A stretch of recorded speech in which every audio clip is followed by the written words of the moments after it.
Uno de los atributos que ha caracterizado a muchos artistas a lo largo de la historia del arte es la capacidad de elaborar un plan. Sobrevivir como artista muchas veces depende de una evaluación racional del mercado donde se debe competir. Y la inspiración también debe acompañar este propósito.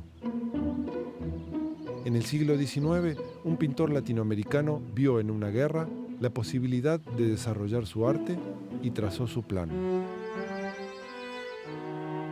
Con el objetivo de dar cuenta de la historia, Cándido López terminará dando cuenta del paisaje, del color y de la guerra moderna.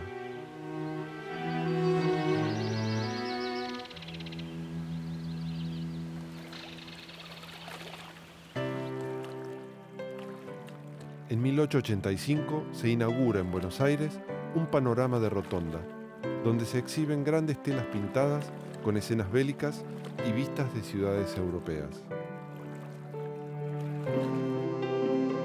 Ese mismo año, el 17 de marzo, el Centro Industrial Argentino y el Club Gimnasia y Esgrima patrocinan a un pintor desconocido, Cándido López.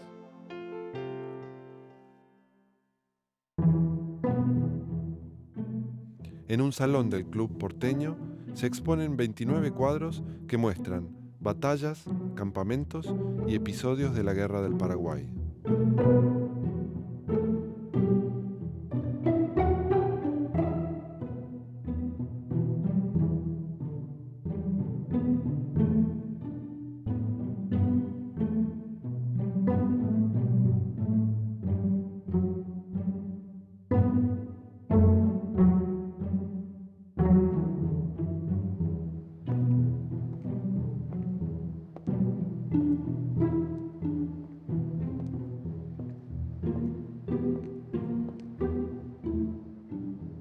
No es propiamente una batalla, sino que es un momento, es el aprovisionamiento de la tropa, porque ahí tienen las reses con las que están dando de comer a los soldados.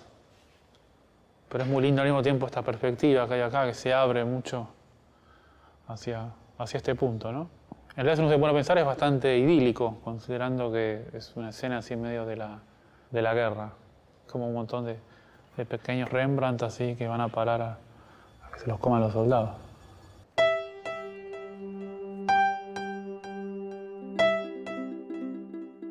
Cándido López pinta todos estos cuadros en 7 años, mientras trabaja como peón rural en un pueblo del interior de la provincia de Buenos Aires. Quirno Costa, un político de la época, compra una estancia y allí descubre a Cándido y a su obra.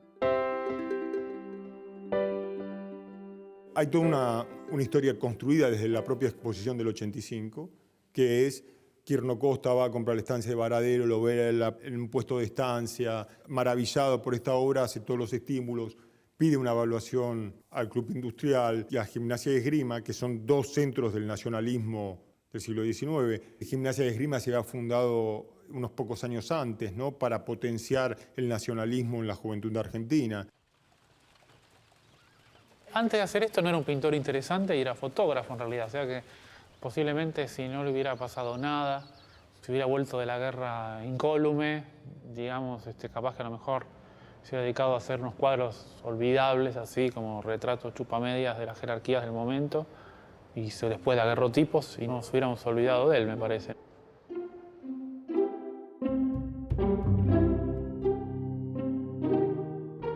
Tiene un planteo de pintar la realidad. Se alista como soldado y se alista como pintor, pensando en hacer esta documentación de la guerra. Él sabe que hay algunas obras que no se ajustan exactamente a las reglas de la pintura.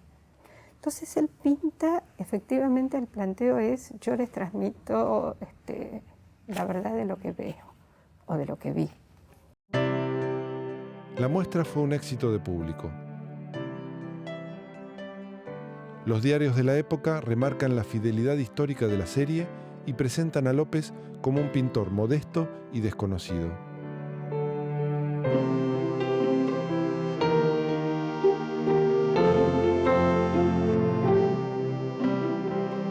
Sin embargo, Cándido parece ser alguien que, a pesar de su bajo perfil, tiene ciertas intuiciones. sabe cuál es el mercado y elabora una estrategia comercial muy apta para vender la obra y busca los apoyos necesarios comerciales. Y logra una exposición, logra el apoyo nacionalista y logra imprimir un catálogo con toda su obra para vender la obra al Estado. Hasta se la deja en depósito, para que la vean todos los días antes de resolver. Dice Cándido López, que es un estratega mercantil de la obra de arte, de la imagen, es alguien que negocia con la imagen desde su capacidad de negociación de fotógrafo de pueblo. Es un dato importante para considerar la obra. Antes de la guerra, Cándido es un joven pintor que hace retratos por encargo. Intenta formarse académicamente en Europa, pero no consigue la beca para viajar al exterior. Estudia pintura y dibujo con artistas italianos instalados en Buenos Aires.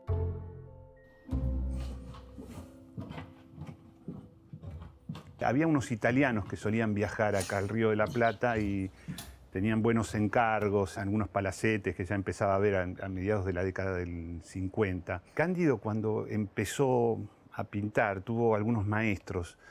Entre ellos había uno que se llama Manzoni, que fue un pintor, digamos, eran pintores más bien de pintura decorativa, pero tenía esa relación con el tema de los temas militares, sobre todo, de la pintura de registro militar. Muestra que había una competencia de artistas nórdicos, italianos, franceses, digamos, que puede hacer López ante un Palier, ante un Manzoni, ante un Verassi, que pueden enseñar en sus talleres, pero tampoco desarrollan un aprendizaje muy formal. Toma una decisión que es una decisión de alguien con cierta racionalidad a los 20 años. Si no me formo en la Academia Europea, no puedo competir en el proceso de deseo de normativas académicas y de una pintura modernizadora en Buenos Aires. Voy hacia lugares de menor competencia y que puedo trabajar en los dobles aspectos, como fotógrafo y como retratista al óleo. En 1859, a los 19 años, Cándido López se instala en Mercedes, provincia de Buenos Aires. A mediados del siglo XIX, en los pueblos del interior, existe una alta demanda de retratos y daguerrotipos. Pinta por encargo el retrato de Bartolomé Mitre, flamante presidente de la República. Cándido tiene trabajo. Y generalmente se afirma muy fuerte clera mitrista justamente por otras cosas, por este retrato de Mitre. Pero no debemos olvidar que es un retrato de un particular. Uno cuando ve los retratos, iconografía de caudillos o de dirigentes, muchas veces no hay una relación directa ideológica, sino que es una demanda. Pues por ahí no se le ve mucha profundidad y eso.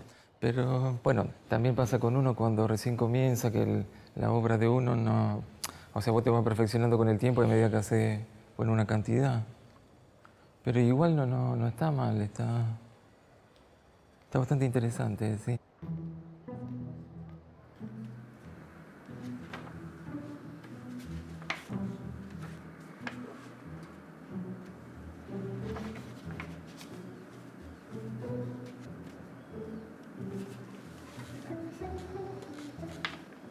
La gran cantidad de dibujos y bocetos que se han conservado demuestran que Cándido realizó numerosos retratos.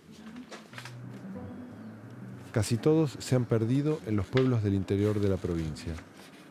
Van acompañados de indicaciones escritas, muchos que tienen que ver con el color. Ojos pardos, labios rosados, o con detalles que en el dibujo no se pueden ver, pestañas crespas. Pero además con un tema casi de retrato moral, dice, mirada despejada y honesta. Y son evidentemente apuntes guía para el momento de la realización de la pintura. A veces corrigiendo el boceto.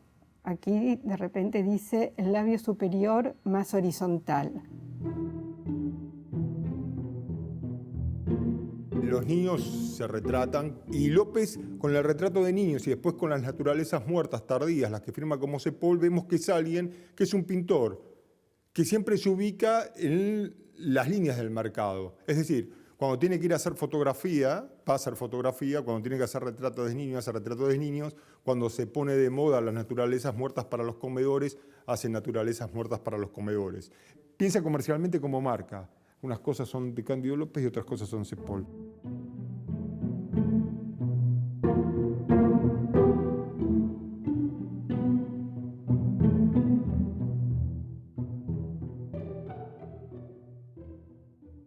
Benito Laren es un artista excéntrico e inclasificable.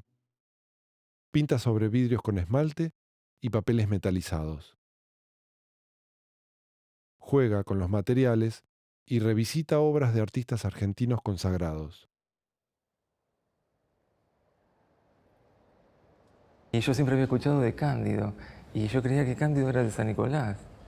Y yo digo, ¿cómo lo puedo superar a este? ¿Viste? Porque está todo súper consagrado. Bueno, yo había tenido algunas experiencias yendo al Paraguay a buscar metales. Y habíamos recorrido los campos de batalla de esta guerra tremenda.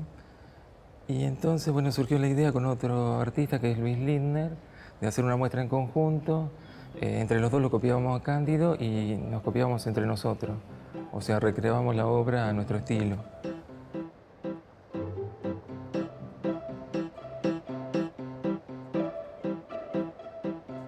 Las máquinas, arquitecturas y malformaciones monocromáticas de Lux Linder hablan con un humor crítico.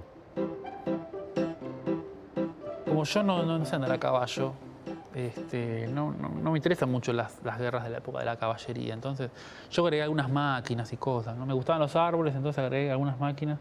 También un poco porque estaba esa cosa tremenda de que a pesar de que los paraguayos eran pocos, tenían un cierto desarrollo tecnológico, como tenían fundiciones propias y demás. Entonces fue lo que hizo un poco la guerra tan tremenda. Entonces por eso la trinchera paraguaya que hice yo es algo relativamente tecnológico, ¿no? Tiene todas una especie de fortaleza, parece casi un búnker, ¿no?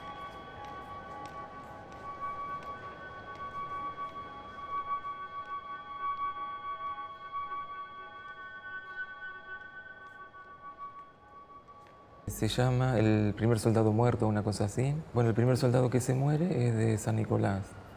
Y bueno, yo fui a ver el cuadro al museo nuevamente. Y bueno, en realidad no se ve nada, está todo muy oscuro, son unas carpitas y bueno, están velando a un muerto. Entonces lo que se me ocurrió fue hacer mi recreación. Entonces vemos el nombre de Oscar con la bandera argentina en la carpita, como que lo están velando. Y los soldados los transformé en el premio Oscar.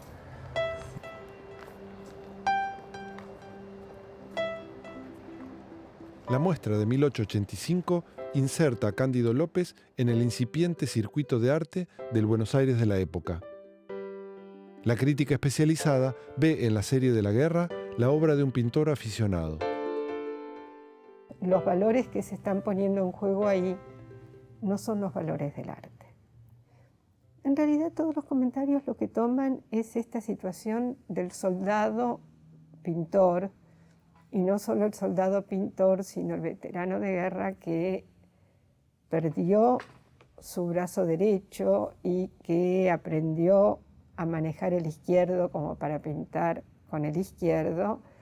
Y es como una deuda con el soldado que se sacrificó por la patria. Cándido López pierde su mano derecha al explotarle una granada en la batalla de Curupaytí. Tiene el cargo de teniente segundo y debe abandonar los campos de batalla.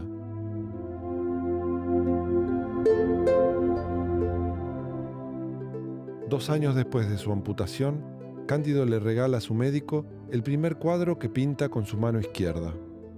Es el Manco de Curupaytí. Es una curiosidad, porque es un momento muy fuerte de la campaña de los excombatientes de la Guerra del Paraguay. Hay una iconografía muy vasta de la Guerra del Paraguay que se ha centrado en la figura de López. Es el inválido que pinta, esa cosa de prodigio, ¿no? De fenómeno, que es parte de la cultura del espectáculo del siglo XIX, la cultura del espectáculo. La gente va a ver un inválido, ¿sí?, que perdió una mano y pintó con la otra.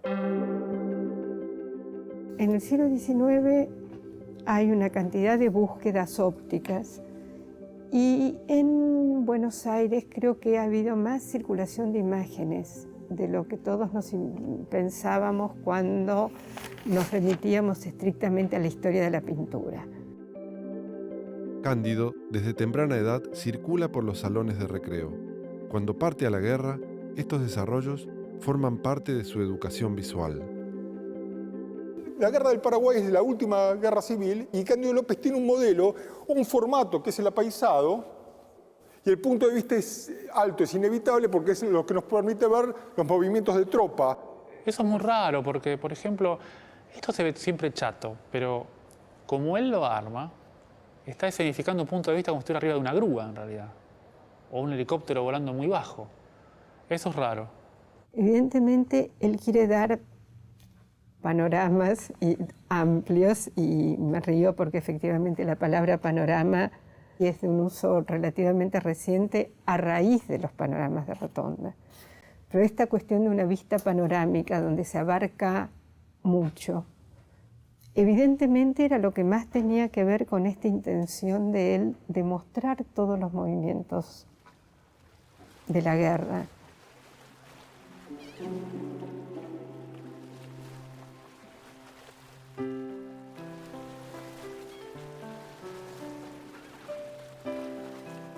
En 1885, el mismo año de la muestra en Gimnasia y Esgrima, se inaugura en Buenos Aires un panorama de Rotonda. Se hacían edificios, como ves acá, por ejemplo, un edificio que era redondo, en donde todo el telón iba puesto dentro de ese hemiciclo, de ese círculo. La gente entraba por un conducto especial, subía hacia una plataforma también circular, que estaba en el medio de ese gran círculo, y desde ahí podía mirar todas las instancias de, por ejemplo, una gran batalla o un terremoto. En Buenos Aires, el panorama del Retiro fracasó comercialmente y fue transformado en hotel de inmigrantes. Cándido, al igual que otros artistas rioplatenses, se ve influenciado por las pinturas panorámicas. Bueno, hay cierta como uniformización de la escala, me parece, ¿no? O sea, como que las cosas van de chico a chiquitito. Este en particular igual tiene los caballos, están muy lindos. O sea, está la observación así del animal. Algunos son unas pequeñas maravillas, ¿no? Lo que pasa es que al mismo tiempo la figura es muy grande, porque si este caballo es real, este es un pony, si no se puede pensar. O ese es un paraguayo de 2 metros.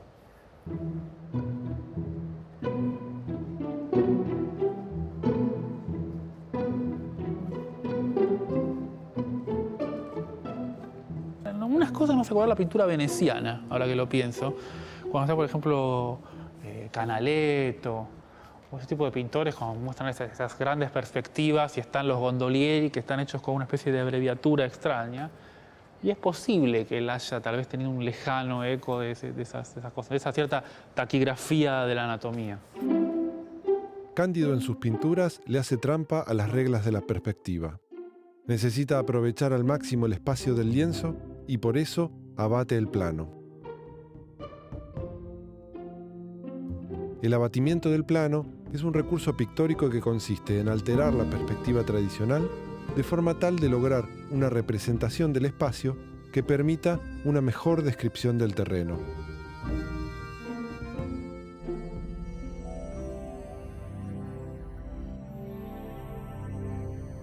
Así se vería el cuadro de Cándido si hubiera respetado las reglas de la perspectiva tradicional. Al abatir el plano, al bajar el plano del territorio en donde se desarrollan los hechos y dejar el telón de fondo correctamente, hay algo que no convence del todo desde el punto de vista del realismo. Pero lo que está hecho esto es en función de la descripción de los hechos. En cambio, lo que tiene Cándido es esa cosa de mostrarte todo con esa cierta mirada ingenua, digamos. Entonces vos ves cada soldadito, ves los muertos, el último muerto en el último plano lo estás viendo tanto como al primero. Entonces eso es lo que te da ese tiempo de lectura lento que uno puede quedarse mirando un cuadrito de Cándido durante mucho tiempo, ¿no?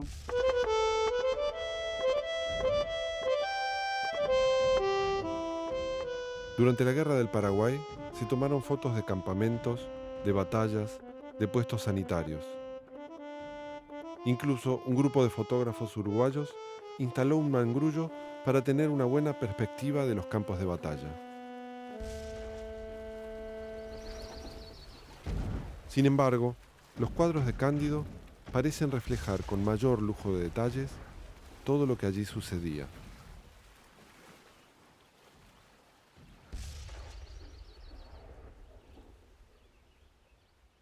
Cuando uno ve las pinturas de Blanes, por ejemplo, ve escenas épicas, ve personajes identificables, ve héroes en actitudes militarmente audaces. Cuando uno ve las pinturas de Cándido, no ve nada de eso. Lo que ve es una especie de vida cotidiana en un campamento, ve muertos, ve personajes anónimos, está pintando el fin de la épica de la guerra y el hecho de la guerra como fábrica, digamos así, como industria, ¿no? Pasaban mucho tiempo entre una acción y otra, entre una batalla y otra. Y la gente vivía ahí, y se puede ver ahí el que lee el diario, los que están conversando. Siempre, en todos los cuadros de esta serie, hay alguien que está mirando o no haciendo nada.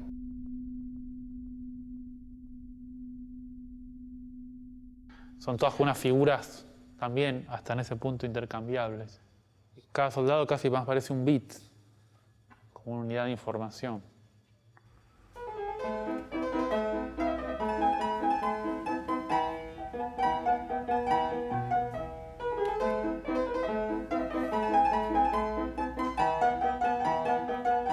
Sobre todo busco los temas de Cándido López donde están los soldados en primer plano. Los que están en primer plano me favorecen para reemplazarlos por los Playmobiles, que justamente son bastante similares. Y encuentro ese espíritu lúdico de Cándido que me encanta. Le debe haber interesado también ese tema del juego, de ubicar los personajes, de dominar la situación, como cuando uno juega con un muñeco que domina lo que está haciendo, ¿no? Durante el año y medio que Cándido se encuentra en el frente, llega a dibujar 90 bocetos en blanco y negro. Muchos son dibujos extraordinarios, a veces importa como tema estético poder mirarlos. Y por otro lado, porque permiten establecer una relación entre los bocetos y los cuadros que realizó después, o cómo pensaba él la pintura o su trabajo de pintor mientras iba haciendo los bocetos. Sí, está incluso esta ruedita que está toda escondida acá, se ve ahí, y que coincide con la palmerita, o sea, fue muy fiel hacia a su boceto. Musil decía que como que la función un poco del arte era tratar de detener el tiempo, o luchar contra el paso del tiempo.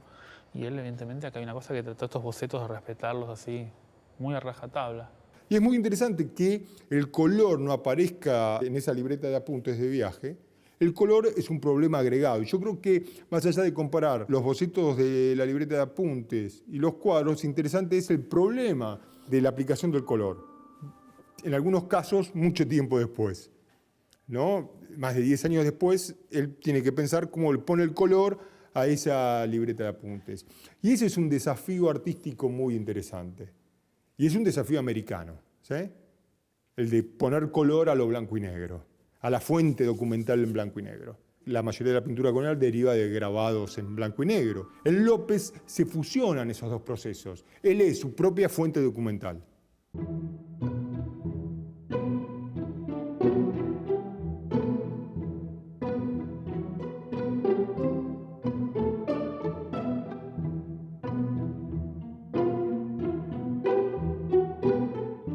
Un año después de la exposición en Gimnasia y Esgrima, Cándido comienza las gestiones para que el Estado le compre sus obras.